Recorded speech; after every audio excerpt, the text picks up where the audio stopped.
Good morning. I'm Nancy Priest, here with my husband, Father Q, assisting priest at Christ Church, Winnetka. We are in the churchyard among many saints who have gone before us. This is the 10th week of social distancing due to the coronavirus pandemic. We don't know about you, but as for us, we're feeling restless, a bit weary, and we're tired of having to think about our every move. We can lift a glass to toast with family over Zoom, but can't share the cup at the rail.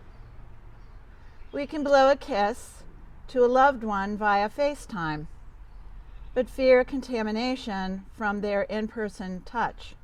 We can break bread at the confines of our own table, but not at that of Jesus Christ in the midst of our community of faith. We must confess, we're tired of this. But we're in our 70s. We've been tired before, and we're sure many of you can relate. 2011 was one of those years. We were tired and weary. Up seemed down.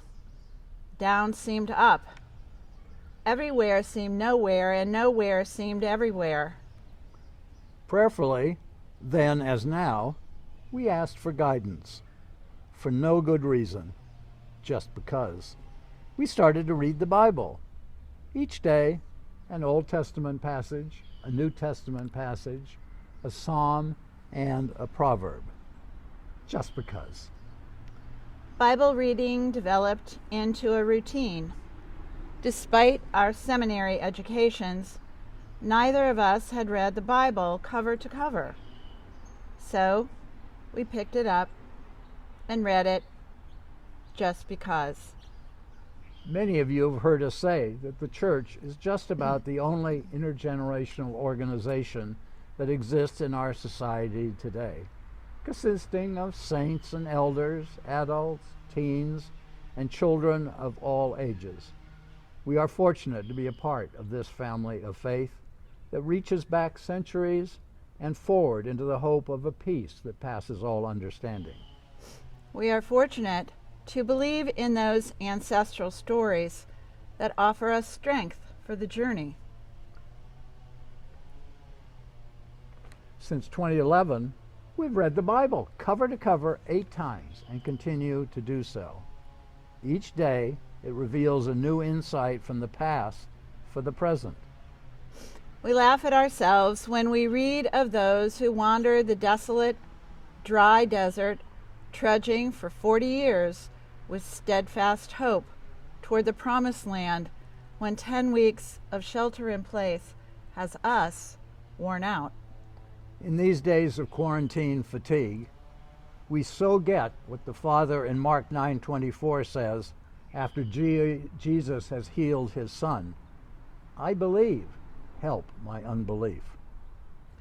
Along with Jesus, who wept over Jerusalem in Luke 19:41, we too weep for our nation, our world. But it is the psalmist in 139 who soothes our souls, assuring us that in spite of the fact that up seems down, nowhere seems everywhere, God is there, before, behind, above. And even there, God's right hand shall lead us, and God's right hand shall hold us. Thus it is that we can rest in God's loving arms, return to the good book, and know that one day we will all meet again at the altar rail. Peace. Peace.